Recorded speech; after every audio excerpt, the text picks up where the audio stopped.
की सेवा करनी प्रारंभ कर दी। दासी तब इसलिए करती थी कि उसके पुत्र का उसका पेट पालन हो जाए, भरण पोषण हो जाए। और अब संत भिक्षा नगरियों से मांग ले आए, वो सबको पका करके और प्रसादी पाना शुरू कर दे। तो उसी प्रसादी में से जो जूठन संतों का बचता वो सब देवर्षि नारद पाते और उनकी मैया उनको खिलाने के पश्चात में बचा हुआ भोग खाती। अब करते करते समय व्यतीत होने लगा, लेकिन बड़ी प्रभु की कृपा वशिष्ठ ये हुई कि 4 मास के अंदर इतना प्यार प्रेम बढ़ गया आपस में संतों का देवर्षि नारद से, और नारद जी की माता का इतना स्नेह हो गया संत सेवा से कि अब जैसे ही जाने लगे तो देवर्षि नारद रोने लगे कि माँ मैं इनके साथ ही जाऊँगा, मैं भी इनके साथ जाऊँगा। अरे बोले नहीं ऐसे थोड़ी होता है बेटा, ये संत है इनका तो आना जाना अच्छा लगता है, हम थोड़ी जा सकते हैं इनको छोड़ करके। नहीं माँ मैं नहीं जाऊँगा, मैं तो इनके साथ जाऊँगा। संतों के सामने रोने लगे। नारद जी को संतों ने आश्वासन दिया कि बेटा मैं प्रथम माँ गुरु होती है तो तू एक बार माँ, और जब ये भगवान के पास चली जाए खुदा न खासा तो फिर तू हमें ढूंढ लेना संत, हम भ्रमण करते मिल जाएंगे। अब इत्तेफाक हुआ कि साधुओं का जाना हुआ, पीछे से नारद जी उल्टी माला फेरनी शुरू कर दी। ऐसी माला, हे भगवान अब मैं फर्ज निभाऊं कि संतों के संग में अपना समय व्यतीत करूं, तू ही फैसला कर, पर फैसला ऐसा ही करना कि जल्दी से मैं संतों का संग प्राप्त करूं। इंतजार करते करते करते करते भगवान ने सुन ली संविदा, बोलने के लिए जंगल में गई। सर्व देवता ने कृपा की, माता जी भगवान को प्यारी हो गई। देवर्षि नारद को अब ममता में असुधारा प्रवाह हो रही है, पर एक में से गर्म एक में से ठंडा, एक से ठंडा शीतल प्रवाह हो रहा है। पूछने लगे बेटा एक से गर्म एक से ठंडा कैसे? बोले गर्म तो इसलिए कि माँ दोबारा नहीं आएगी, माँ अब दोबारा इस धरती पर नहीं आएगी। और ठंडा इसलिए आ रहा है कि चलो अब कोई रोकने की स्थिति में आपका ही सानिध्य मुझे प्राप्त हो गया। लेकिन देवर्षि नारद यहाँ निवेदन किसको कर रहे हैं? वेद व्यास जी को। और ये स्तुति कब की बयान कर रहे हैं? उस समय की जब वेद व्यास जी उदास बना बैठे थे, सुखदेव महाराज जब चले गए थे। आगे प्रसंग में इसका विवरण दिया है। तो महाराज जैसे ही मां गई तो अब कहते महाराज मैं बिल्कुल प्रसन्नचित्त हो गया। अंत में थोड़ा शोक था वो चला गया। अब खूब भगवान का भजन करूंगा, खूब संतों का संग करूंगा, और मैं दासी पुत्र लोगों के बर्तन मांजने वाली का बेटा, और आज देवर्षि नारद कहलाता हूँ क्योंकि मैंने संतों की जूठन जाठन का ग्रहण किया, उनके प्रसादी को ग्रहण किया, उसी का फल स्वरूप ये है। अब जिन्होंने गुणगान किया उनकी जूठ नारद बन सकता हूँ, तो तुम तो जब प्रभु का गुणगान करोगे तो तुम तो ब्रह्म तत्व को प्राप्त कर लोगे। इसलिए वेदव्यास जी इन चक्रों में मत पड़ो, भगवान का स्मरण करके प्रभु की लीला का गुणगान करो। वेदव्यास जी तो साक्षात प्रभु के अवतरणी है, पराशर जी के पुत्र, और महाराज इंद्रपुट में बोध हुआ। और श्री वेदव्यास जी ने उसी समय प्रास, जिसको मैंने कहा था व्यास गुफा कली काल में कहते हैं, आज समय प्रास गुफा में बैठ करके दिव्य एक ग्रंथावली को तैयार कर दिया, जिसको आप और हम सब भक्तवृंद बार बार स्मरण पान करके अपने जीवन का उद्धार कर रहे हैं। वही श्रीमद्भागवत महापुराण की। तो इस समय प्रास गुफा में जो मैं बता रहा था, माना गांव भारत का अंतिम गांव सीमा का, वहां पर इस दिव्य ग्रंथ की रचना का प्रादुर्भाव। अब मूल सूत्रों के द्वारा ये पावन पुनीत समस्त संत जन के द्वारा जो निवेदन किया जा रहा है सूत जी के माध्यम से, कि सोनक आदि ऋषियों को बताया जा रहा था उदाहरण के द्वारा। जब उन्होंने पूछा इसकी महिमा क्या है, तब बताया कि अमृत कलश लेकर के आए और देवताओं को डांट फटकार करके वहां से भेज दिया वापस। उस स्थिति में ब्रह्मा जी को बोध हो गया, एक मुंडी वाला क्या लीला समझे भगवान की, जब 4 मुंडी वाला जगत को बनाने वाला ब्रह्मा भी चक्कर में पड़ गया, इसकी क्या लीला। और देखिए भगवान अहम मूल रूप से अहंकार का वध करते हैं। ये परम सत्य बात है। जैसे कि रावण ब्राह्मण था, राक्षस कुल से, भगवान ने तो फिर ब्राह्मण की हत्या कर दी। ऐसे तो फिर पांडव भी धर्मी कहाँ थे, वो भी धर्मी हो गए जब उन्होंने अश्वत्थामा का वध करने का निर्णय लिया।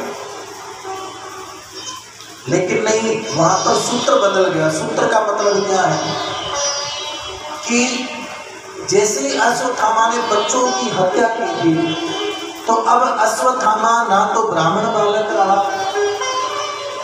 ना गुरु का पुत्र रहा, वो वहां पर एक जुर्मी बन गया, जिसको वेद भगवान कहते हैं आतताई बधारण। भगवान कृष्ण ने भी निवेदन किया, आतताई कोई भी उसको बधार देना चाहिए। प्रश्न सुना है ना, आतताई, क्योंकि ये ब्राह्मण बालक नहीं है, सब कुछ है, लेकिन इस समय ये मात्र और मात्र गुनाहगार है। यहाँ पर इसको जिस दृष्टि से देखा जाता है वो मात्र ये गुनाहगार है। उसी तरीके से ये प्रसंग मूल निवेदन कर रहा हूँ। तो रावण की हत्या उन्होंने ब्राह्मण की हत्या नहीं की, बल्कि उन्होंने उस गुनाहगार की हत्या की, उस अहंकार की हत्या की जो रावण के अंदर प्रवेश कर चुका है। तो इसी मंत्रों के द्वारा, इसी सूत्रों के द्वारा हम सब भक्त लोग, अब जितने भी यहाँ साधु समाज, जितने भक्तवृंद बैठे हैं, रसिक बैठे हैं, तो ये सारे क्या है, अब जितने समय ये भगवान के पंडाल में बैठ करके प्रभु के होकर के बैठे हैं, इनको अभी संत की उपाधि दे सकते हैं। क्योंकि प्रेम जब अनंत हो गया तो रोम रोम संत हो गया। और जब प्रभु के प्रति प्रेम होता है, भाव में निर्मलता आ जाती है, तो आप साधु स्वरूप में हो। छोड़ा पहनने से तो साधु नहीं होता। निर्मल मन जन सोमम भाव, यानी निर्मल भाव होते ही आप गृहस्थी में रह करके भी साधु हो जाते हो। अरे किसी के मन से दया को निकाल करके और निर्दयता डाल दे तो वो कसाई बन गया। कसाई के इस भाव को निकाल करके वहां पे प्रभु का भाव प्रकट कर दिया तो वो संत बन गया। ऊपर का तो डिपार्टमेंट वही है, मात्र मन रूपी डिपार्टमेंट की बात हो रही है। मन हमारा जैसा होगा वैसे ही हमारी रचना प्रारंभ होगी। टीवी रूपी ये शरीर सबके पास एक ही है, वो देखो अच्छे तरीके से। टीवी सबके घर में बराबर लगा, वही छतरी सबके घर में लगी है, लेकिन ये हम पर डिपेंड करता है कि हम उसमें क्या देखें। रिमोट मन रूपी हमारे हाथ में है, हम उसमें सारा दिन भागवत कथा भी सुन सकते हैं, भगवान का सत्संग भी सुन सकते हैं। और कोई व्यक्ति कहे यार बड़ा दुष्ट टीवी है, ये तो 24 घंटा हो रही और कबाड़ आता रहता है, इसमें तो गंदे गंदे चित्र आते हैं। तो भैया टीवी की गलती नहीं है, तेरे रिमोट की गलती है। उसी तरीके से वो व्यक्ति दुष्ट है, वो सज्जन है, इसमें उस व्यक्ति का कसूर इतना ही है कि उसने जो रिमोट रूपी जो मन है उसका, उसने बिना चयन किए, ये बिना निर्णय लिए सही और असत्य का ज्ञान न करते हुए मात्र उस मार्ग पर चल पड़ा। यही साधना। हम सज्जनों को प्रणाम करते हैं ताकि हमारा उद्धार हो जाए, लेकिन मूल सूत्र है कि हम सब भी सज्जन हैं, हम सब भी संत हैं, इसमें कोई दो राय नहीं है। लेकिन बात इतनी है कि हमारा मरकट विराग्य रहता है। मरकट विराग्य का मतलब कि हम 2 घंटा सत्संग में बैठे तो 2 घंटा हम संत बन जाएंगे, 22 घंटा और कुछ बन जाए। हाँ, जिन्होंने जीवन को साध लिया वही साधु है, वही संत है। बहुत सारे लोग ऐसे जो गृहस्थी में रह करके भी और महाराज कुछ साधुओं से भी अलग अपना जीवन का अस्तित्व बनाए रखते हैं।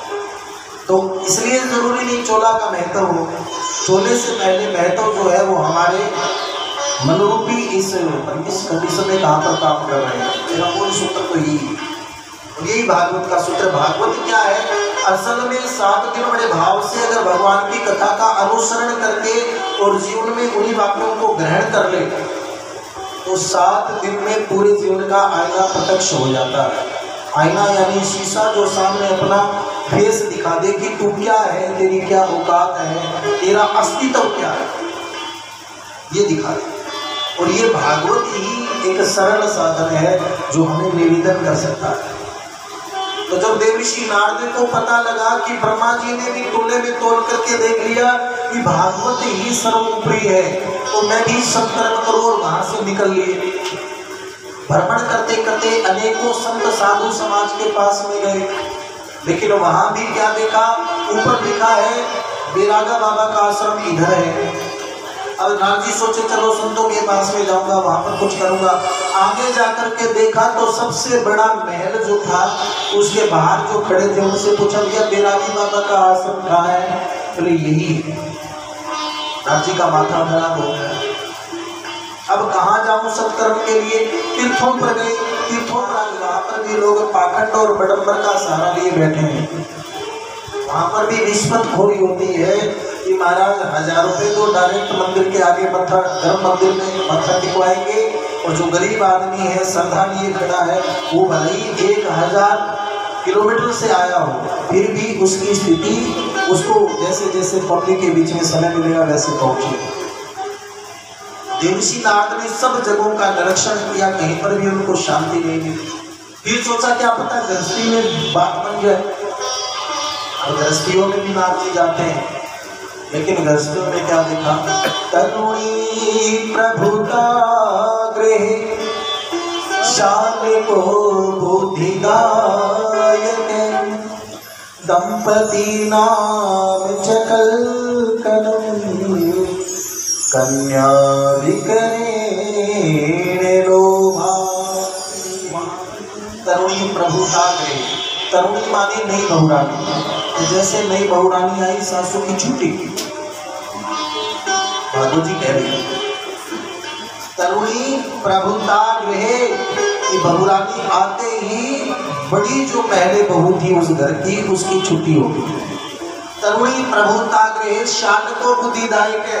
घर में कोई फैसला लेना हो, कोई विशेष बात करनी हो, तो भाई छोटा भाई कहे मैं बड़े भाई से राय लेने जाता हूँ, तो देवी जी 1 मिनट में कह देती है वो तो पहले ही अपना सब कुछ खा गया, अब उसी से क्या राय लेने जाता है।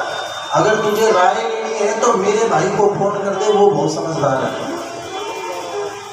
ये भी मैं नहीं कह रहा, भागवत कह रहे हैं शाल को बुद्धि दायिक, साले साल बुद्धि देने आते हैं। तरुणी प्रभुता गृह शाल को बुद्धिदायक दंपति नाम चकल कनम।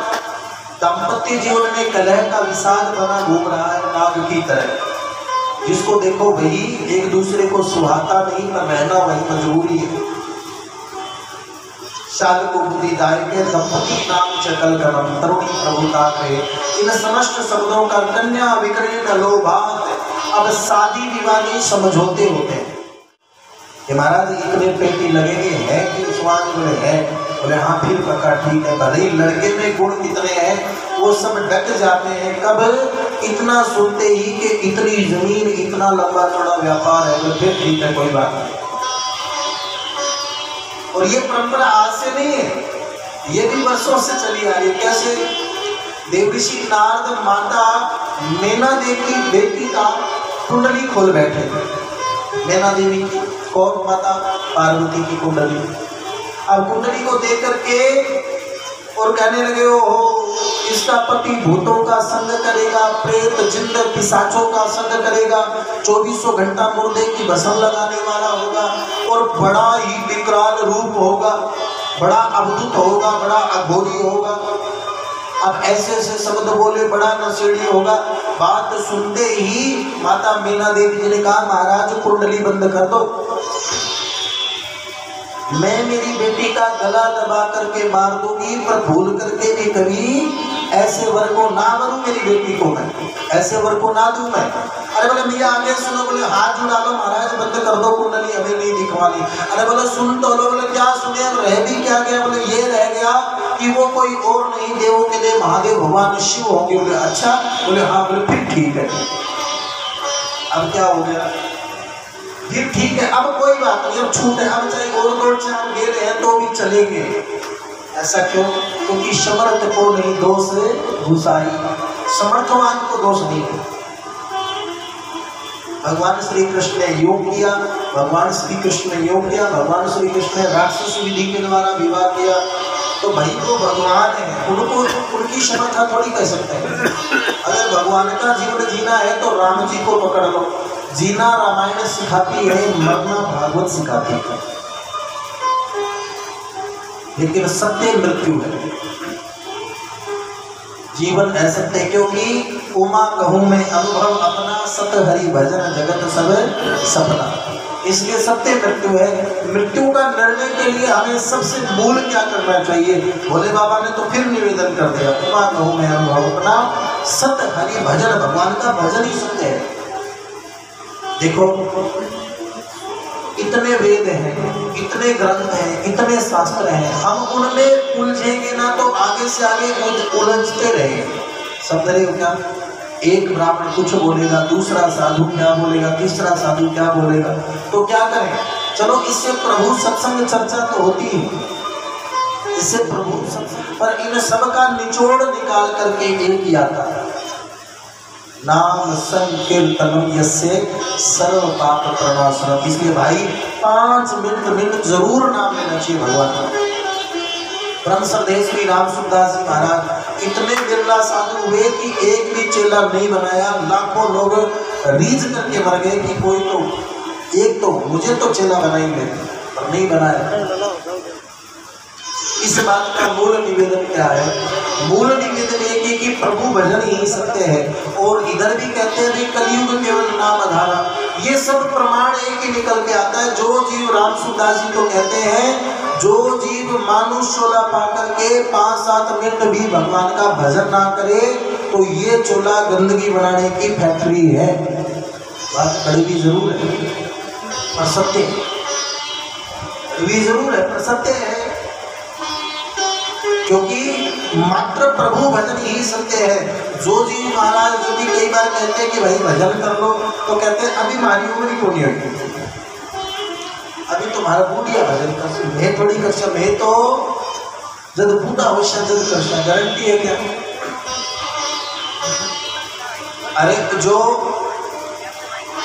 मान लो इधर से कोई भी ट्रेन चलती है, बठिंडा से जो ट्रेन छूटती है दिल्ली के लिए, तो वो भले ही वो ट्रेन तो बठिंडा से दिल्ली तक की है, 100 साल की उम्र है ये, लेकिन जरूरी नहीं कि उसमें सारे यात्री बठिंडा से बैठे सारे के सारे दिल्ली उतरे।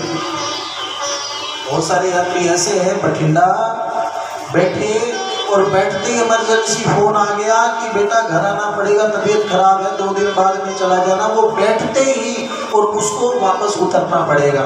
वो यात्री हैं जो माँ के गर्भ में आए, आते ही भगवान का आदेश हो गया, ना ना ना तू तो पहले चला गया, वापस आ, गर्भ नष्ट हो गया। एक यात्री ऐसा चढ़ा, 1-2 स्टेशन आगे चला, कोई 10, 20, 30, 40, 50 किलोमीटर, 100 किलोमीटर की जो यात्रा है। ऐसे भी होते हैं कोई गलती से किसी की ऐसी नींद लग जाए कि महाराज वो सोते ही रहते हैं, गाड़ी चलती रहती है। प्रभु कृपा से भी मिलता है। अपने गोवर्धन परिक्रमा में राधा श्याम को टहलते बाबा रहते थे। आज से 2 साल पहले उनका चोला छोड़ा था, मतलब इससे पहले उन्होंने कोरोना काल नहीं देखा। इतना सत्य है, क्योंकि हमारी यात्रा जैसे ही आई थी उसके कुछ समय बाद में कथा हुई और फिर वो लग गया था लॉकडाउन। उस समय महाराज जी का चोला छूटा ही था। 123 साल की उम्र उन्होंने क्रॉस की थी और खुद स्वयं भोजन बनाते थे, खुद खाते थे, खुद ही अपने बर्तन साफ करते थे राधे बाबा। एक बार अस्वस्थ हो गए तो विद्यार्थी जो थे उन्होंने सोचा कि गुरुजी बीमार है, चलो गुरुजियों के लिए महामृत्युंजय अनुष्ठान कर देते हैं। महामृत्युंजय जो रोग तारक मंत्र है, इमरजेंसी गोली जो है, अब महामृत्युंजय मंत्र शुरू किया। गुरुजी को आभास हो गया कि अभी तेरा समय नहीं हुआ स्वस्थ होने का, पर तू स्वस्थ कैसे हो रहा है? महाराज जी उठ करके विद्यार्थियों के कमरे में गया, आगे जाके देखा विद्यार्थी ब्राह्मण बालक बैठ के चौकी लगा रखी है और भजन कर रहे हैं। ये क्या कर रहे हो? गुरुजी क्षमा करना, आपका अनुष्ठान कर रहे हैं कि आपका स्वास्थ्य कमजोर है। गुरुजी बोले अब तो पत्ता टूट गया, अब अब बेटा वो कहीं गिरे क्या फायदा है। और मेरे कुछ प्रार्थ हैं जिनका मुझे भुगतान करना है, इसलिए मेरी इस जीवन लीला के साथ तुम छेड़खानी ना करो। देखो बाप, अब पत्ता तो टूट ही गया बेटा, अब ये कहीं गिरे कोई फर्क नहीं पड़ता। उसी तरीके से अब तुम इसके साथ में छेड़खानी मत करो, इसको भोगने दो। जो कुछ लोग कहते हैं हम भगवान का बड़ा भजन करते हैं, फिर भी हमारे जीवन में तकलीफ ज़्यादा उभर करके आती है। कुछ लोग नालायक तो कुछ नहीं करते, वो ठाट करते हैं। भैया उनका पीछे का बढ़िया बैंक बैलेंस था तो वो खूब अपना उड़ा रहे हैं, पर कब तक उड़ाते रहेंगे, कभी तो खजाना खाली होना ही है। धर्मार्थी कर्म करते करते साथ में धर्म कर्म करते रहें तो खजाना बराबर बना रहता है, जिनको धन संपत्ति वैभव से संपन्न है। और कुछ लोगों के पास में इतना माल पहले से इकट्ठा किया हुआ है, वो उसको उड़ा रहे हैं, कहते हैं हमारे तो कुछ नहीं होता, हम तो प्रभु भक्ति नहीं करते, गौ सेवा नहीं करते, बहन बेटी की सेवा पालना नहीं करते, कुछ नहीं करते। तो उनका बैंक बैलेंस इतना है कि अभी चल रहा है। और जिस दिन धर्म की युति खत्म हुई, अचानक ही कोई न कोई थप्पड़ लगेगा कि सारा कुछ तहस महस कर देगा। ये परम सत्य बात है। बड़े बड़े कुछ ऐसे घर जिनका नाम बिकता था, और जब तक धर्म था, और जैसे ही धर्म गया सब कुछ सीताराम हो गया। और कुछ धर्म नहीं कर सकते। मैं निवेदन कर रहा था, आप अनुष्ठान करो तो उसमें खर्चा लगता है, आप यज्ञ करोगे तो उसमें आपको फिर भी बहुत सारी प्रक्रियाएं करनी पड़ती है, बैठना पड़ेगा, अनुष्ठान के लिए विधि विधान करना पड़ेगा। गुरुकुल परंपरा में जब थे, जब 11 का दिन आता था, एकादशी का दिन आता था, तो महाराज सुबह 4 बजे गुरुजी स्नान करके बिठवा देते थे, 11 बजे तक लगातार बैठे रहते थे। अब 4 से 11 छोटे छोटे बच्चे भूखे, भूख भी होती थी, बड़ी तपस्या होती थी, अग्नि के आगे बिठा देते थे। लेकिन वो तप आज का हमारा, समझ रहे क्या, वो किया हुआ भजन आज का हमारा है। आज उस व्यक्ति को ये नजर आता है कि बड़े ठाट है, उसको क्या पता कि इसने कितना तप किया। इसकी बाल अवस्था में जब लोग बच्चे खिलौने से खेलते हैं, उस समय इसने किताबों से खेला होगा, संतों गुरुओं की कितनी डांट खाई होगी। इसीलिए जो लोग कह रहे हैं बड़े ठाट ले रहे हैं, उनको तो कोई प्रॉब्लम नहीं, क्या पता उनके कौन से पूर्वजों ने कैसा धर्म किया था, उसका फल स्वरूप आज वो लोग ठाट कर रहे हैं। जो लोग सत्कर्म करते हैं उनकी खूब महाराज उतार चढ़ावाते हैं, फिर अचानक कोई ना कोई ऐसी कृपा होती है कि एकदम झट से महाराज परिवार कुटुंब सब बड़ा फलीभूत हो जाता है। तो मूल सूत्र एक ही है, आपको कितना बड़ा होना है, कितना आगे जाना है, उसके लिए सबसे मूल चीज है धर्म। अपने घर का धर्म कमजोर नहीं होने दें, मैं ये प्रार्थना करता हूँ। अगर आपका धर्म बराबर चलता रहा तो आपको कोई नुकसान नहीं पहुंचा सकता। और ऐसी धर्म नगरी, अच्छा दूर की बात मत करें, आपको एक बात बताऊं मैं, देखो आप सब वाकिफ हो कि मैं 10 साल से अनेकों अनेक जगह मैंने कथाएं की, लेकिन मैंने ये बात हृदय में मेरे थी कि जब तक मैं मेरी जन्मभूमि पर कथा नहीं करूँगा तब तक मेरा प्रकट्य नहीं होगा। और मैंने हृदय से काम किया। मैंने श्री माता जी महाराज की आगे अर्जी लगाई, उन्होंने मेरी धर्म रूपी इतनी मेरी आस्था की कदर की कि आज कुछ ही समय में आज तीसरी कथा का आयोजन इसी मेरी जन्मभूमि धर्म क्षेत्र में हो रहा है। ये इससे बड़ा और क्या प्रमाण समझो, इससे बड़ा क्या प्रमाण हो। जिस भूमि पर मेरा जन्म हुआ, मेरे एक इच्छा थी कि मेरी एक कथा हो जाए तो मेरी कथा शुरू हो जाएगी। और ऐसी कृपा की गुरु महाराज ने कि एक नहीं आज तीसरा स्तर चल रहा है। ये कृपा ही है। हमारे हृदय में अगर निर्मल भाव है और हम कहते हैं ठाकुर जी बस तुमसे ये प्रार्थना, तो ठाकुर जी कहते कोई बात नहीं, थोड़ा सा धीरज रख, बढ़िया करो, और अच्छा करो, और अच्छा करो। और वही बात स्तुति यहाँ प्रमाणित हो रही है। आज मुझे तीसरी बार मेरी कथा की प्रतिष्ठा हो गई। मुझे बड़ा गर्व है इस बात का कि जैसे मूर्ति खाली होती है और वैदिक मंत्रों के द्वारा उसकी प्रतिष्ठा करती है तब उसमें जान आती है, यूँ मेरी कथा में जब जान आ गई मुझे यूँ लगता है। तो यही आपसे निवेदन करो, आपका कोई भी धर्म कार्य है आप उसको धर्म से जोड़ दो। धर्म से कैसे जोड़ोगे? आप कोई नाई की दुकान करता है तो भैया पहले 10 रुपये में लोगों के निमित्त, बहन बेटी के निमित्त डालूंगा। अच्छा, कोई भी आप कार्य करते हो उसकी शुरुआत धर्म से कर दो, फिर आपका वो पैसा, आपकी संपत्ति कभी भी गलत जगह नहीं लगेगी। ये क्लियर बात है। धर्म से जिनको जोड़ना पड़ता है। और एक बार बड़ी परेशानियां आती हैं, बड़े कष्ट आते हैं, तब ये सोच लेना चाहिए कि ये भगवत कृपा है। क्या है? क्योंकि जो भजन करता है ना उसको ज्यादा कष्ट आता है, उसको कष्ट आएंगे, पूर्ण रूप से आएंगे, सत्य बात है। उस समय ये सोच ले कि मैं एक उदाहरण देता होता हूँ, हरदम कहता हूँ, ध्यान से सुना, कि माँ किचन में खाना बना रही, ध्यान से सुनना, क्या कर रही है? माँ रोटी बना रही है, और माँ रोटी बना रही है, माँ का सर दर्द कर रहा है इसलिए बांध रखा है सर को चुपड़ी से। उनका बच्चा बाहर बच्चों के साथ में खेल रहा है, थोड़ा शोर मचा रहा है। माँ ने आवाज दी, बेटा राजू शोर मत मचा। बच्चों ने नहीं सुना। माँ आई, 4-5 टॉफी थी, 4-5 बच्चों को टॉफियां दे दी, बेटा अब शोर मत मचाना। बच्चों ने टॉफी खाई, तब तक ठीक है, उसके बाद में धीरे धीरे वो भूल गए, फिर शोर मचाना शुरू किया। अब माँ का सिर दर्द कर रहा, भाग से आई और आकर के जो गोल गोल घूम रहे थे, शोर मचा रहे थे, उसमें छांटा, मेरे वाला कौन सा है, पकड़ के छांट के लगा दिया चांटा। इसको सिर्फ उसी को मारा जो उसका बेटा है, पड़ोस वाले को नहीं मारा। नहीं मार सकती, तुम भी नहीं मार सकती अगर ऐसा हो तो आपके साथ, क्योंकि आपको पता है। लेकिन टॉफी सबको बराबर दी, माल सबको मालिक बराबर देता है, लेकिन चांटा जब भी मारता है तो छांट के मारता है कि मेरे वाला कौन सा है। पता है कि दूसरे पार्टी को मार दिया ना तो उसकी माँ आ जाएगी, तब मेरे छोरे की हमारी है, कान पकड़ के ऐसे। तो कहने का मूल सूत्र क्या है? वो चाटा भी उसी के मार सकती है जिसको वो अपनापन महसूस करती है कि मेरा बच्चा है। ठीक उसी तरीके से जब हम ईश्वर से संबंध बनाते हैं और हम बार बार कहते हैं नाथ मैं तेरा और तू मेरा, तो प्रभु फिर जरूर जब भी कोई ऐसी स्थिति पैदा हो तो जरूर चाटा भी अपने वाले को ही मारेंगे, परंतु उसके बाद में जब अपने बाहों में अपनी अंजलि में लेंगे तो भी अपने वाले को ही लेंगे उस बात। ये भी सत्य।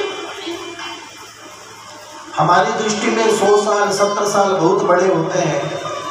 जैसे यूं मानो कि हमारा जीवन हमें लगता है बहुत बड़े VIP है, बहुत बड़े हैं, लेकिन मालिक के घर उतना ही महत्व हमारा है जितना चींटी का है। तो चींटियां फिर ये गिनती है, हमारी दृष्टि में क्या है?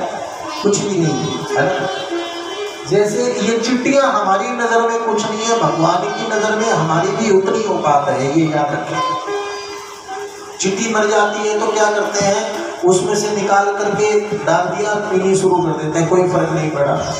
बल्कि ये नहीं कहते कि भाई माखी मर गई, ये कहते हैं अच्छा खराब करता है माखी। कोई कहता है, कोई कहता भाई ओ हो बेचारी माखी मर गई है, कोई कहता है, कोई नहीं कहता। जैसे ही मक्खी गिरी तो कि भाई अल्लाह अच्छा तो खराब हो गया। अब आप सोच के देखो, जैसे हमें कोई फील नहीं होता, यूं ही कोई कितना ही VIP अगर जाता है ना तो भगवान के घर वही फीलिंग होती है जो हमारी उस मक्खी के लिए होती है। फिर भी इतनी अकड़े कि मैं गांव को आगे चला दूं, लेकिन ये इतना अभिमान। रामचरितमानस से अगर कुछ सीखना चाहते हो तो बहुत अच्छी चीज एक ही सीखनी चाहिए कि उस व्यक्ति को कहा कि कल सुबह तुम्हें राजा बना देंगे और 1 मिनट में कहा बोरिया बिस्तर उठा और गुल हो जाए। बैठा सरपंच बनाएंगे, गांव के लोग कह दे कल तुम्हें बैठा सरपंच बनाएंगे, और फिर वही गांव के लोग कह दे कि तू गांव में 14 साल नजर मत आ जाना। सब ऐसा राम छोड़, लेकिन उस व्यक्ति का चेहरा पहले भी वैसा था, अब भी वैसा है। ये राम से सीखने को मिलता है। रामचरितमानस ये जीवन में प्रमाण देती है, और भागवत हमें वास्तविक स्वरूप का ज्ञान करवाती है कि हम कौन हैं, हमारा अस्तित्व क्या है। तो यहाँ पर श्री देवर्षि नारद सब जगह भ्रमण किया, कहीं पर भी संतोष नहीं मिला, तो सीधे के सीधे बद्री विशाल चले गए, बद्री नारायण आश्रम। बद्री नारायण आश्रम समझ रहे हो ना? पर ये भी भगवान शिव का ही है, ये भी भोले बाबा का। मैंने प्रसिद्ध शिव पुराण में निवेदन किया था डेरे पे, आप सब लोगों ने भक्तों ने सुना था, स्मरण किया था ना, कि वो छल करके मानो कि माता लक्ष्मी ने ले लिया कि बहुत बढ़िया जगह महाराज, ये तो अपनी तरफ हो जाए, बढ़िया है। भोले बाबा बाहर घूमने गए, देवी जी के साथ आए तो अंदर से कुंडा लगा के अंदर बैठ गए। भोले बाबा बोले देवी अब चलो यहाँ से, टाइम पूरा हो गया। कि कोई बात नहीं, क्योंकि हमारे बस की बात नहीं, हमारे कर्मों में नहीं है। जब कर्मों में कंकर क्या करे, शंकर महाराज कहते हैं बात है, तो हमें इसका त्याग करना होगा। वहीं बद्री विशाल नर और नारायण भगवान सदाचर वास करते हैं, वहां जाकर के उदास मना होकर के नाथ जी बैठ गए कि मैं कल्याण कैसे करूं, सत्कर्म को कैसे देखूं। क्योंकि सब तीर्थों पर भ्रमण किया, धाम श्री वृंदावन भी गए, और वृंदावन गए तो उन्होंने क्या देखा कि यमुना किनारे एक देवी बैठी है, जो महाराज बिल्कुल तरुणी है, जवान है, और दो बूढ़े बूढ़े बाबा उनके जांघा पर सर रख करके लंबे लेटे हैं। 3-4 देवियां, कोई जल पिला रही है, कोई हवा दे रही है, कोई कुछ पैर दबा रही है, अलग अनेकों अनेक सेवा कर रही है। देवर्षि नारद ने दूर से देखा, जाना चाहिए पास में, जैसे ही जाना सोचा, फिर सोचा स्त्री समुदाय में साधु को यूं नहीं जाना चाहिए, क्या पता कौन स्त्री क्या बोल दे। नहीं, मुझे वापस चलना चाहिए। देवर्षि नारद जैसे ही पलटे और पीछे से भक्ति महारानी पुकार उठी कि भो भो साधुना मम दुख छिन्नति, जा कहाँ रहे हो, बड़े भाग हमारे जो साधु जन पधारे, महाराज इधर आइए। नाथ जी भाग करके पास में गए। हाँ देवी कहिए क्या है। महाराज आप वापस क्यों चले गए? बोले स्त्री समुदाय बैठा। स्त्री कौन? गंगा जमुना सरस्वती, ये स्त्रियों के रूप में सेवा कर रही है, तो स्त्री समुदाय बैठा तो मैं वापस जाने लगा। देवी नहीं महाराज वापस मत जाए, बल्कि इधर देखो, मैं कल कह रहा था रामायण भागवत दोनों बराबर चलती है, उसी तरीके से यहाँ पर श्री विभीषण जी कब कहते हैं? जब कहते हैं जब महाराज हनुमान जी उतर करके विभीषण के सामने आए, और हनुमान जी को देख करके विभीषण ने कह दिया, अब मोहि भा भरोस हनुमंता, बिन हरि कृपा मिले नहीं संता। कोई लोग भीड़ को देख के गए, वहां पर गुरु जी मिलेंगे, मैं तो वहां जाऊंगा, वहाँ गुरुजी हैं मैं वहाँ जाऊंगा, वहाँ गुरुजी हैं मैं वहाँ जाऊंगा, कर करके खूब टोल इकट्ठा कर लिया। लेकिन यहाँ पर स्थिति ये नहीं, यहाँ पर बिल्कुल विपरीत है। यहाँ पर राम कथा ये निवेदन करती है कि आपको कहीं भटकने की जरूरत नहीं है। आपका अगर भजन हो गया ना, खूब सरल, खूब आपने भजन किया, तो घर बैठे अपने आप गुरु आएगा, और आपकी अंतरात्मा कहेगी कि आज मेरा गुरु आ गया। ये नहीं जो भी आया उसी को। मैं आपको सच्ची बात बताऊं, मैं बहुत सारी जगह कथा की है मैंने। अक्सर क्या हुआ, जैसे गए 4-5वें दिन माताएं, बूढ़ी माताएं शुरू होगी, मैं तो गुरु बना सकता। माता जी पीछे कथा हुई, बोले हाँ बानी बनाया। देखो ये सिस्टम, जो चमकता दिखा उसी को पकड़ लिया, तू ही गुरु, तू ही गुरु, तू ही गुरु। ये खराब होने वाली बात है। आपने कभी भजन किया ही नहीं, यूं सोचते कि यूं ही गुरु मिल जाएगा, नहीं होता ऐसा। आप जब भजन करना शुरू कर दोगे ना, सत्संग के द्वारा आपको नारायण नारायण नारायण नारायण, आप खूब भजन करो, अपने आप घर बैठे मिलेगा। जैसे विभीषण को मिला, अब मोहि भा भरोसे हनुमंता, बिन हरि कृपा मिले नहीं संता। जैसा आपका भाव होगा, अगर आपका निर्मल भाव है तो आपको गुरु भी वैसा ही मिलेगा। आपके मन में 24 घंटा राग द्वेष कपट छल रहती है, किसी को देख करके आपको सुहात नहीं होती, तो आपको वैसा ही गुरु मिलेगा जो एक दिन सीताराम कर देगा। यही भाव है। आपका भाव कैसा है? और एक बात और सुनो, एक बहुत अच्छी बात है सामने आई, गुरु परंपरा के अकॉर्डिंग बात बता रहा हूँ कि असल में तो साधु नहीं चाहता कि ज्यादा लोग मुझे घेरे। परम श्रद्धेय राम सुखदास जी एक भी चेला नहीं बनाए, आपको सबको पता नहीं इस बात का, एक भी चेला नहीं बनाए। वो जानते थे कि नहीं चेला बनाते ही बात गड़बड़ हो जाएगी, लेकिन कुछ एक साधु संत ऐसे थे जो बन गए और गुरुजियों ने अपने मुंह से तो नहीं कहा पर उनको स्वीकार भी करते थे कि हाँ है, पर अपने मुंह से नहीं कहा कि मैं तेरा गुरु, तू मेरा चेला। ऐसे बहुत सारे लोगों क्यों, और बहुत सारे ऐसे महाराज यूं सोचते हैं कि जितने चेले बने उतने ही ठीक है, जितने चेले बने उतना ही ठीक है। ऐसा क्यों करते हैं आपको पता है? ऐसा इसलिए करते हैं कि जितने शिष्य चेले बनेंगे उतना ही ज्यादा माल पानी आएगा।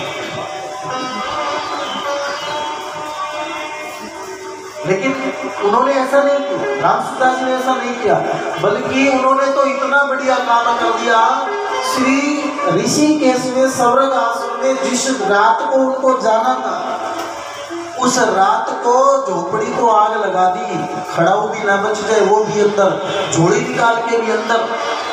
क्यों कि कल को कहीं कोई मेरे बेंच को अलग रख ले, मेरी खड़ाऊ को अलग रखकर मुझे बेच ना दे। ये गुरु जी की खड़ाऊ है, ये गुरु जी का वो है, ये गुरु जी का वो, बेच ना दे। देखो ये उन लोगों के लिए है जो हर किसी के गले में लपटने की कोशिश करती है कि ठीक है तू गुरु, तू उनके लिए भागवत जी का प्रमाण है ये बात, ये और नहीं की बात नहीं, भागवत जी की बात है। और देखो अगर दिनों दिन मतलब क्या चेले बनाते रहेंगे, भीड़ हो गई।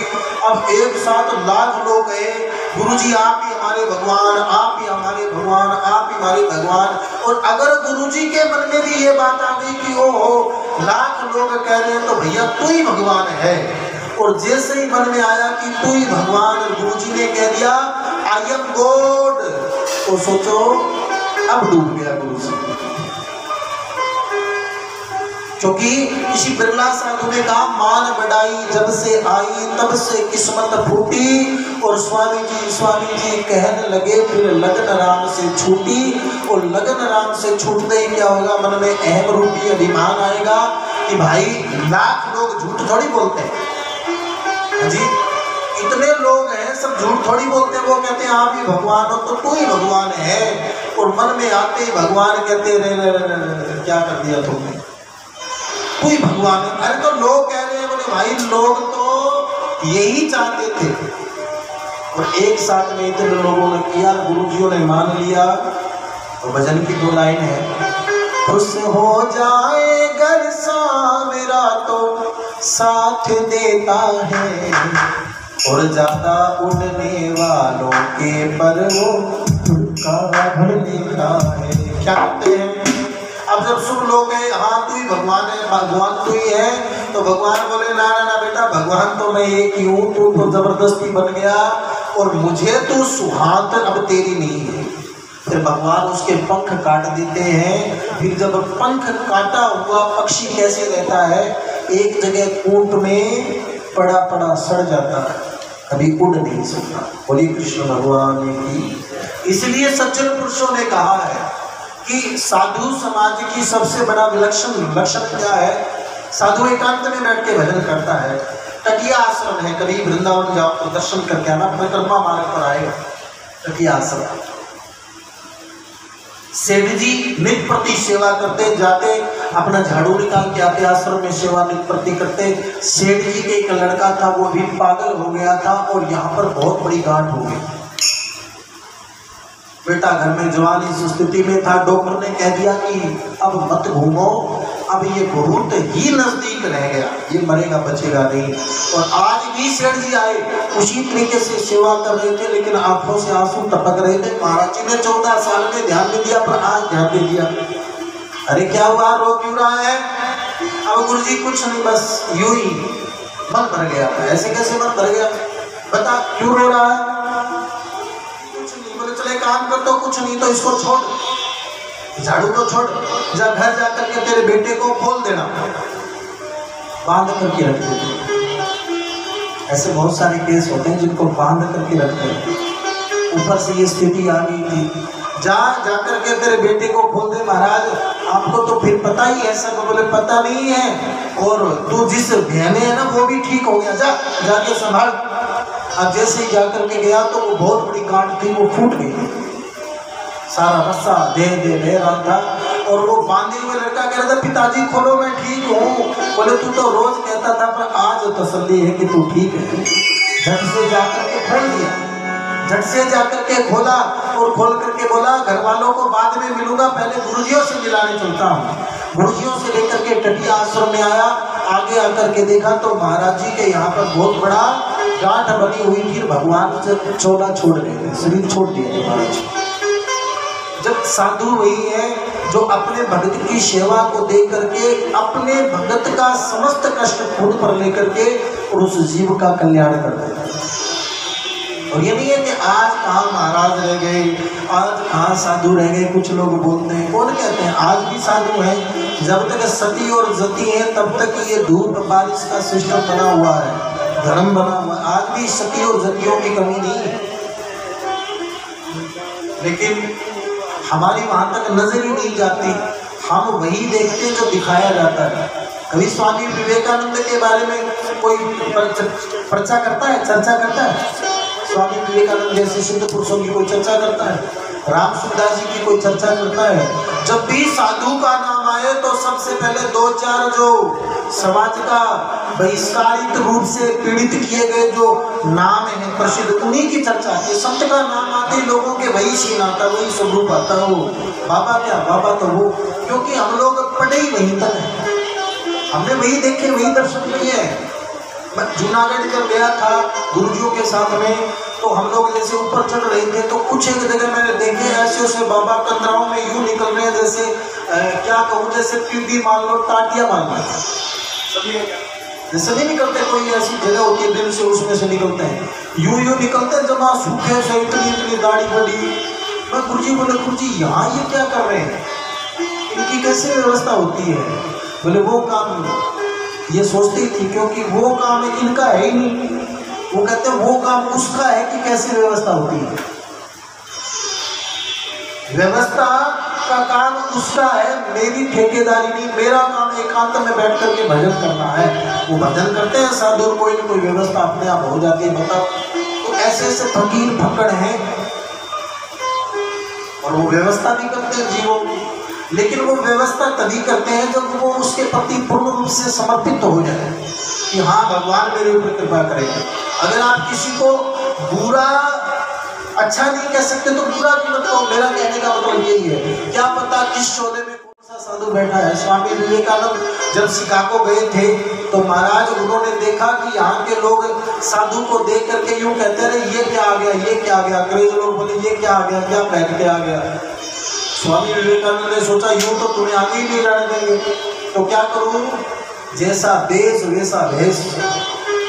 एक का पेंट कोट लिया, पेंट कोट पहन करके बाबू बन करके बाबा जी चल पड़े। बताओ, और जाकर के अपने इतिहास, अपने धर्म के बारे में ऐसा ग्रंथित किया जो लोग टाइम नहीं दे रहे थे वो वहीं पर खड़े खड़े ये भूल गए कि माइक छुटाना नहीं। दूसरा व्यक्ति इंतजार कर रहा है, जो दूसरा इंतजार कर रहा था वो भी मुख फाड़ करके सुनने लगा। महाराज बोले शायद तुम भूल गए, मैंने बहुत ज्यादा समय ले लिया। बोले हाँ, लेकिन सब तालीम जाकर के महाराज जी का स्वागत किया। वो भी साधु ही थे, पर हम उनकी चर्चा नहीं करना चाहते, उन पर विचार ही नहीं करना चाहते। जब भी चर्चा आती तो हम उन पाखंडी बडम्बरों के पीछे चल करके कहते हैं साधु कहाँ रह गए। और अरण्यवादी की तो हमेशा मैंने सुना है बुजुर्गों से यहाँ से कि इस नगरी का तो निर्माण ही करने वाले साधु संत महापुरुष हैं। तो इसलिए मैं निवेदन करता हूँ कि कहीं घूमने की जरूरत नहीं है। अब कोई यूं कह दे कि हम भगवान का नाम कैसे लें, हम भगवान का भजन कैसे लें। शास्त्री जी तो महावे करा नहीं राम राम करा, पर मैं करा किया हमारे घर को माहौल बढ़िया करता। कहते हैं ना, हम कैसे भगवान का नाम लें, हमारे घर का माहौल बढ़िया नहीं है। ये वो लोग हैं जो करना ही नहीं चाहते, भजन करना ही नहीं चाहते। वे लोग हैं जो कहते हैं ना हमारे घर का माहौल बढ़िया नहीं है, हम कैसे राम का नाम लें। अगर ये बात होती तो विभीषण कह देता मैं कैसे दूं, मैं तो लंका में रहता हूँ, रावण भगवान का दुश्मन है, मैं कैसे भजन करूँ। बताओ मीरा भी कह देती कि यहाँ पर तो इतना द्रोह है, मैं कैसे भगवान का भजन करूं, तो कैसे बात करते। लेकिन नहीं, वो सोसाइटी है, ठीक है, वो सोसाइटी ऐसी है, पर प्रभु से आपको जुड़ना है तो भजन कैसे नहीं कर सकता व्यक्ति, मुंह बंद करके आगे नहीं कर सकता है जी ना जी। लेकिन जो लोग बहानाबाजी करते हैं कि नहीं महाराज, माने तो व्यवस्था ही को नहीं, माने तो टेम ही को नहीं, माने घर को माहौल ही बढ़िया को नहीं, तो यूं सोच लो इनको करना धरना कुछ नहीं है, बहानाबाजी कर रहे हैं। बहुत बड़ी सच्चाई है, भजन नहीं करना चाहता और ऊपर से प्रदर्शित करते हैं कि महाराज कैसे भजन करें, कैसे व्यवस्था करें। व्यवस्था हो जाती है, अपोजिशन की व्यवस्था जो होती है। अब मूल हमारा सूत्र क्या है कि देवर्षि नारद जैसे ही आए हैं और ये स्थिति देखी है, इसी स्थिति के माध्यम से क्षण भर में महाराज देवर्षि नारद ने कहा, देवी तो ये जो बूढ़े बाबा सो रहे ये कौन है? कह रहे महाराज ये दोनों मेरे पुत्र हैं। तो ये बूढ़े तुम जवान ऐसे कैसे हुआ? बोले ऐसे इसलिए हो गया कि मैं तो यहाँ पर इसलिए जवान होगी क्योंकि ये मेरा घर है। मैंने कहा था अगर किसी को भक्ति चाहिए तो वृंदावन चले जाए, किसी को भक्ति चाहिए तो वृंदावन का संग करें, किसी को ज्ञान चाहिए तो काशी चले जाओ, और किसी को वैराग चाहिए कि 1 मिनट में बाप कहे कि बेटा 14 साल के लिए राज भोग छोड़ करके और महाराज सन्यासी जोगियों की तरह जिंदगी भी 1 मिनट में यूं खुश हो गए जैसे छुट्टियों में, गर्मियों की छुट्टी में बच्चों को कहते बेटा जाओ कई दिन बुआ करने, मौसी करने, नानी ने खेल लिया, जैसे यूं खुश हो जाते हैं, यूं राम जी खुश हो गए। अब ऐसी स्थिति में प्रभु श्री राम ने परित्याग किया। इन सब का बोधन एक ही निकल करके आता है कि भक्ति चाहिए तो वृंदावन, अगर ज्ञान चाहिए तो काशी चले जाओ, वैराग चाहिए तो अयोध्या चले जाओ, और वैराग और ज्ञान दोनों को एक साथ चाहते हो तो उनकी माँ के पास चले जाओ। ज्ञान वैराग्य भागवत में आता है, ज्ञान वैराग्य की माँ का क्या नाम है? भक्ति। भक्ति से ही ज्ञान वैराग्य उत्पन्न हुए हैं, तो फिर भक्ति ही सरल उपाय लगती है मेरे हिसाब से। क्योंकि बड़े बड़े ज्ञानी आए, बड़ी कोशिशें की, कभी ये पूछा वो पूछा, ये पूछा वो पूछा, बहुत सारे प्रसंग है। रावण की नानी का क्या नाम था? अब ये कर रावण की नानी का मतलब है, तो मतलब का प्रश्न है कि आप ऐसे बात कर रहे हैं। मतलब ये सूत्र ये हमें उस चीज से नहीं मिला सकते, मेरा अनुभव कहता है, क्योंकि बहुत बड़े बड़े ज्ञानियों का प्रसंग, ज्ञानी व्यक्ति वेद ग्रंथ शास्त्रों में उलझा रहता है। हाँ, ज्ञान एक ही जगह काम आता है, ज्ञान हमारी उलझन को मिट सकता है।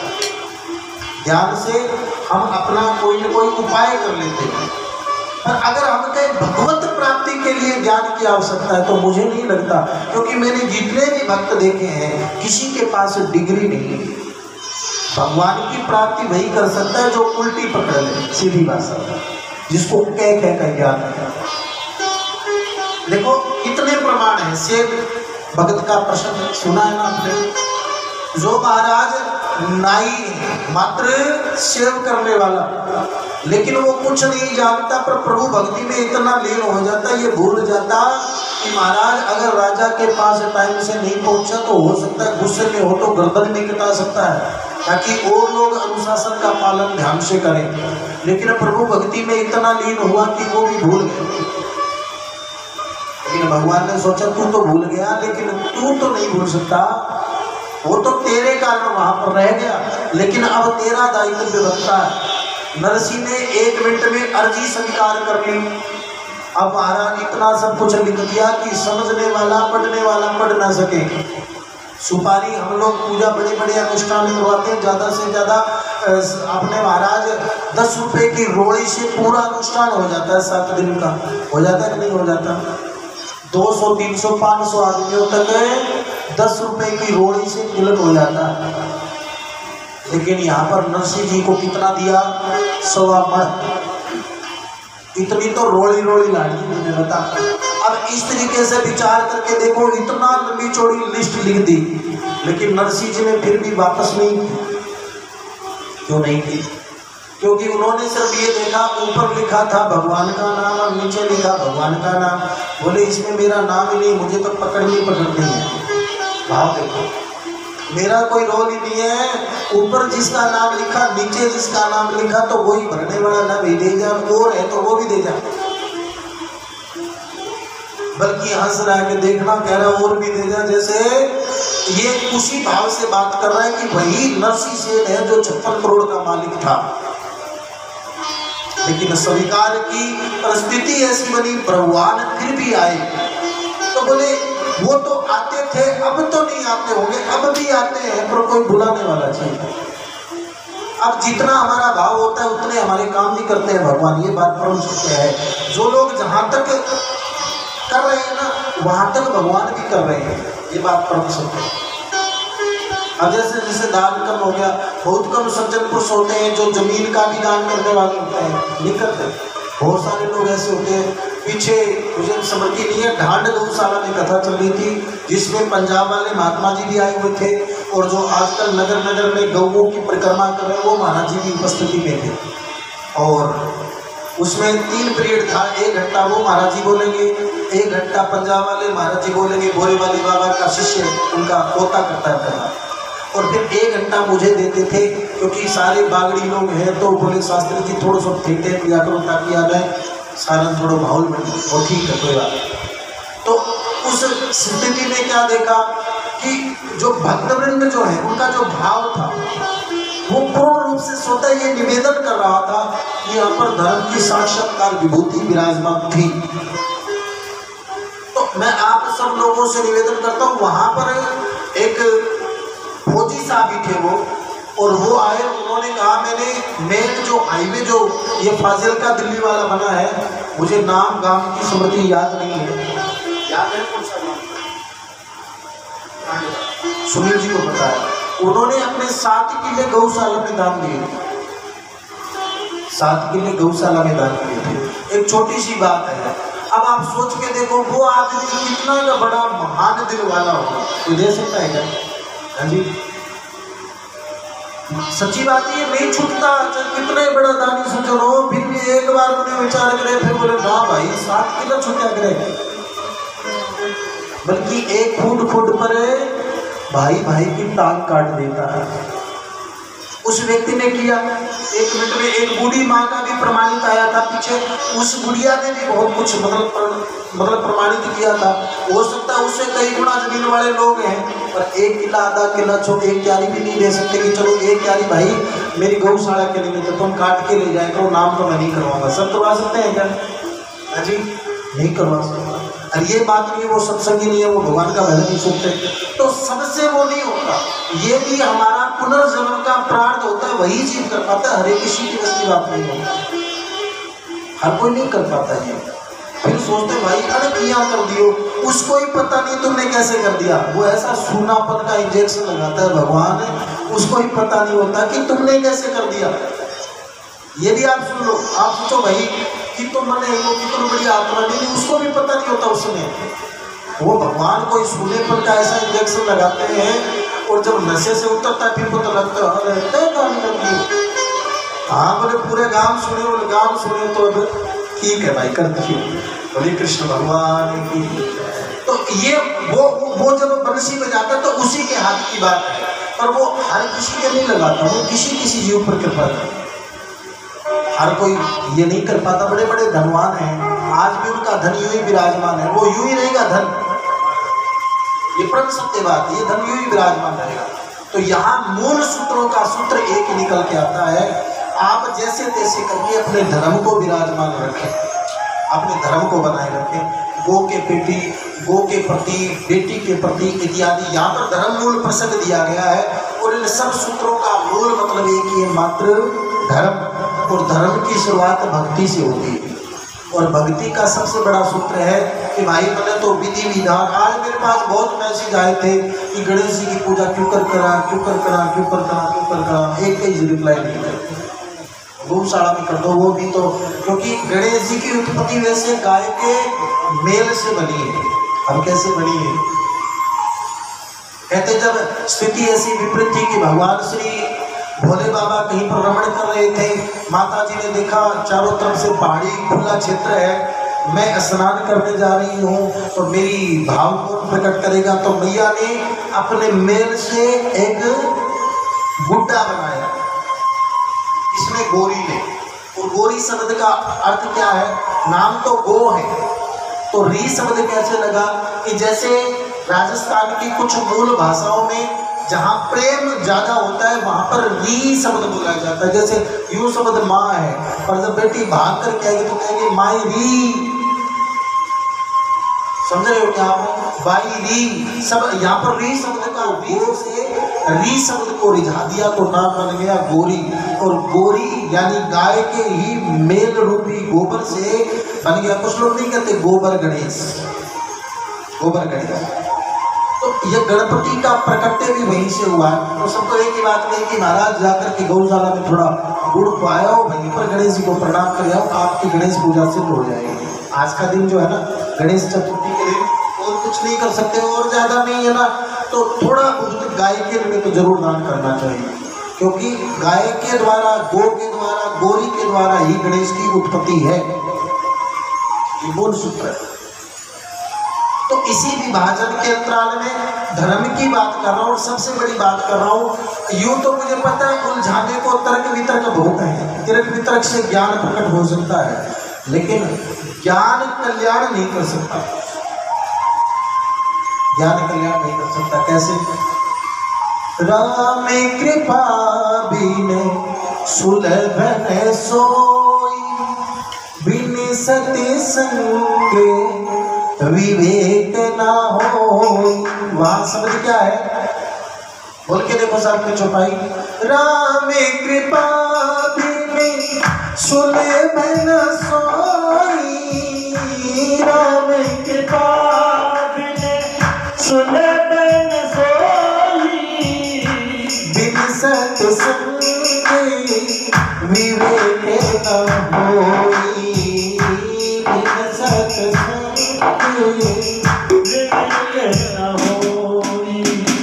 राम कृपा बिन सुलभ न सोई। यहाँ पर तुलसी बाबा लिख देते राम कृपा बिन सुलभ न सोई, बिन सत्संग ज्ञान न हुई। ज्ञान शब्द भी तो लिख सकते थे, क्यों? ज्ञान लिख देते, लेकिन नहीं, काटा मारो इसको, ज्ञान ही लिखना यार, क्योंकि ज्ञान तो पशु को भी होता है। पशु को ज्ञान है कि महाराज सब्जी मंडी में इस टाइम सारे साधन लोग सब्जियां लेकर के चले जाते हैं, इस समय वहां पर सब्जियां बची हुई वहीं छोड़ जाते हैं। एक साथ गुरुओं का झुट सब्जी मंडी में घुस जाता है, सारी सब्जी चाट के रख देते हैं। पता है उनको पता है गांव की किस साइड में पानी की व्यवस्था है। उनको पता है कि अगर 100 गैया एक साथ है और महाराज सारी गैया बाहर विचरण करने को गई हैं, और जैसे ही जब शाम को गैया आती हैं तो उनके बछड़े भाग भाग करके छांट छांट करके अपनी माँ को छांट लेते हैं। 100 में से 99 अगर आगे आ गई, लास्ट में माँ है, उसी का जाकर के दूध पीते हैं, ना कि हर किसी के लग करके दूध पीना शुरू कर दिया। उनको ज्ञान तो है, और विवेक के लिए मात्र हमें ये चोला मिला है। ज्ञान के लिए और चोले हैं, और विवेकशीलता के लिए हमें मानव चोला मिला है। और इन समस्त बातों का एक ही अर्थ निकलता है कि आप 5 मिनट जरूर राम राम राम राम राम राम राम नारायण नारायण नारायण नारायण नारायण का भजन करें। 5 मिनट करोगे तो 6, 7, 8 मिनट अपने आप होनी शुरू हो जाएगी। क्या किसी ने पकड़ा है ये नियम? पकड़ा है माता जी ने?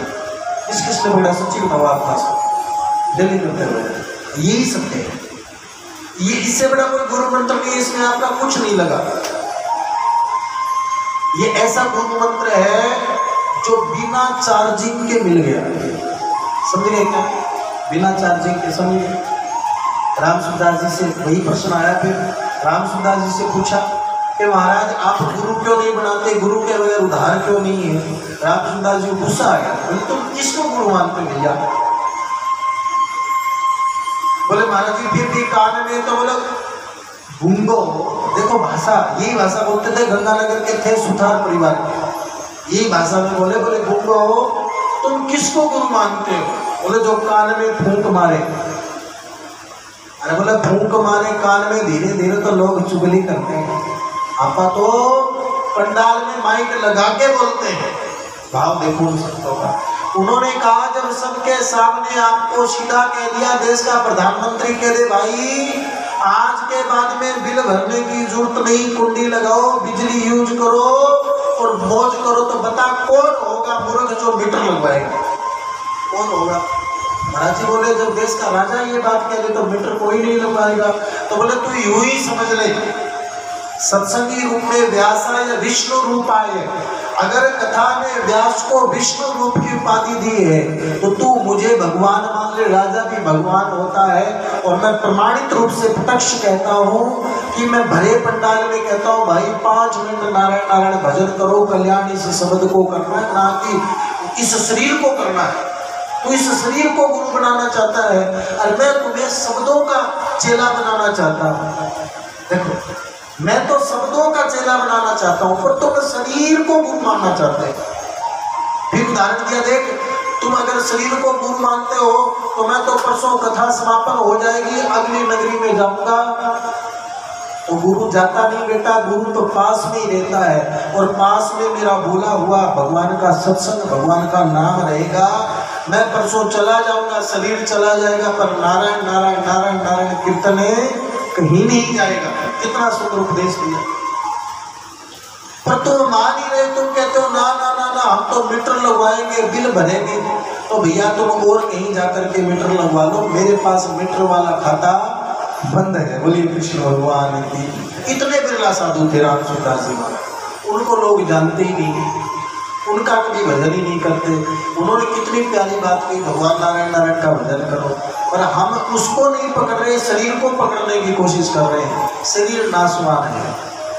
मुझे कोई गुरु मानेगा तो उससे क्या होगा? उससे क्या होगा? शरीर है, पंच तत्व के द्वारा बना है, ये शरीर नाश भी होगा। ये शरीर इस भूमि को छोड़ करके भी चला जाए, और जो चला जाए वो गुरु नहीं होता। पर जो नारायण नारायण में कीर्तन बोलता हो ना, ये गारंटी है कहीं चला जाएगा, ये अंदर ही रहेगा। 7 दिन कथा में 8वें दिन जब चूल्हे पर रोटी बनेगी तो भी मोक्ष निकलना चाहिए। क्या? श्रीमन नारायण श्रीमन श्रीमन नारायण नारायण लक्ष्मी। अभी भी सबको आवे लिया, आंख बंद कर लिया, संको आवे में आंख बंद कर लिया करो कि भाई मैं एक रोगी तो कोई ये काम कर लिया करो। शर्म क्यों कर? शर्म वो करे जो कुकर्म करे, हम क्यों करें शर्म? हम भगवान का नाम ले रहे हैं, भगवान का नाम लेने के लिए यहाँ बैठे हैं, ये बात ध्यान रखें। क्यों करें शर्म? किस बात की शर्म है? भगवान का नाम लेते हैं इस बात की शर्म है। ये तो जीव का काम है। आए थे हरि भजन को, ओटन लगे कपास, आए थे तो और किसी काम के लिए। मानुष 16 भगवान की भक्ति के लिए और सत्कर्म के लिए बना है। तो फिर क्या काम काज न करे? कौन कहता है काम काज ना करो? ना तो रामायण कहती, ना भागवत कहती कि तुम काम ना करो, बल्कि रामायण तो स्पष्ट कहती है कर्म प्रधान विश्व रचिका था, कि कर्म प्रधान है, ये तो रामायण कहती है। पर कर्म के साथ साथ में भगवान का भजन करना भी कर्म है। जितना हमें कमाई करके हमारे बच्चों के लिए पालन पोषण करना जरूरी है, उतना ही भगवान का भजन भी जरूरी है। कोई आदमी डेली ड्यूटी जाता है, राधा कृष्ण मंदिर में दर्शन करके जाता है, ये गुरुओं को गुड़ खिला करके जाता है। आज जरूरी मीटिंग 8 बजे पूगना है, बहुत लेट हो गया, बहुत लेट हो गया। तो महाराज और सब कुछ तो वह रोज करता है, वो करे ही करेगा। एक चीज छूट सकती है, क्या? बोले 8 बजे निंदरकंठ हो जाएंगे, आपको सत्संग और सारे काम करेगा, खाना पीना, घूम के आना, नहाना धोना, सब काम तो करे ही करेगा। एक चीज ही छूटेगी, क्या? बोले आज ठाकुर जी आज बनिया, आज टेम्पो, हाँ आज मोड़ो। और जब सारे कामों में फंस जाता है तब फिर एक याद आता है, बाकी सब भूल जाता है कि हे भगवान अब तो ही। बोले कृष्ण भगवान की। ये सत्संगी रूपी गंगा, इसमें मूल हमारा जो सूत्र निवेदन है, मैं चाहे 15 दिन की कथा हो, चाहे 5 दिन की कथा हो, चाहे 21 दिन की कथा हो, एक ही मूल सार रहता है। और जो इन 7 दिन में भी एक टप्पे को नहीं पकड़ सकता, एक शब्द को नहीं पकड़ सकता, उसका भगवान भी कुछ नहीं कर सकता, उसका भगवान भी कुछ नहीं कर सकता। एक ही चीज, आप रोज रोज नहीं जा सकते, आप कोई भी काम नहीं कर सकते, पर 5 मिनट भगवान का भजन तो आप कर ही सकते हो। आपको कोई रोज हवन करो तो हवन भी नहीं कर सकते, या पता घी की व्यवस्था ना बने, समिधा की व्यवस्था ना बने, सामग्री में उस दिन गड़बड़ हो जाए, 100 तरीके से हो जाए, तबीयत खराब हो जाए तो आप उठ ही नहीं सको, ये भी हो सकती है जी ना जी। लेकिन कुछ भी हो जाए, अगर आप पड़े हो खाट पर, पड़े पड़े ही राम राम राम राम ये बोल सकते हो और कोई काम नहीं कर सकते, है जी ना जी। तो इसलिए 5 मिनट जरूर जरूर भगवान का भजन करें, बस। उल्टा शब्द तो बोल रहे हैं, बरा बरा, उसमें भी कल्याण है, उसमें भी कल्याण है, क्योंकि उल्टा नाम जपत जग जाना, बाल्मीकि भये ब्रह्म समान, है जी ना जी। बल्कि वाल्मीकि रामायण में तो यह भी प्रमाणित आता है कि किसान के बीज की तरह भगवान का नाम काम करता है। किसान के बीज की तरह कैसे? किसान जैसे बीज छिड़कता है तो वो महाराज ये नहीं पता कि वो बीज यूं टेढ़ा जाएगा कैसे जाएगा, है ना जी। ये सारे यूं खड़े होते हैं ना, वो ऐसे बिखेर देता है, पर जब फसल आती है तो धरती अपने आप धीरे धीरे उसको सेटिंग कर देती है कि हाँ ऐसे वो काम नहीं करता, वो प्रकृति करती है, ऐसे खड़ा होना है, ऐसे प्रकृति में अंकुरित होगा। बीज किसान कैसे भी फेंक दे, परंतु वो जब फसल के रूप में आता है तो बिल्कुल सीधा बराबर में खड़ा हो जाता है। उसी तरीके से उल्टा नाम जपत जग जाना, बाल्मीकि भये ब्रह्म समान।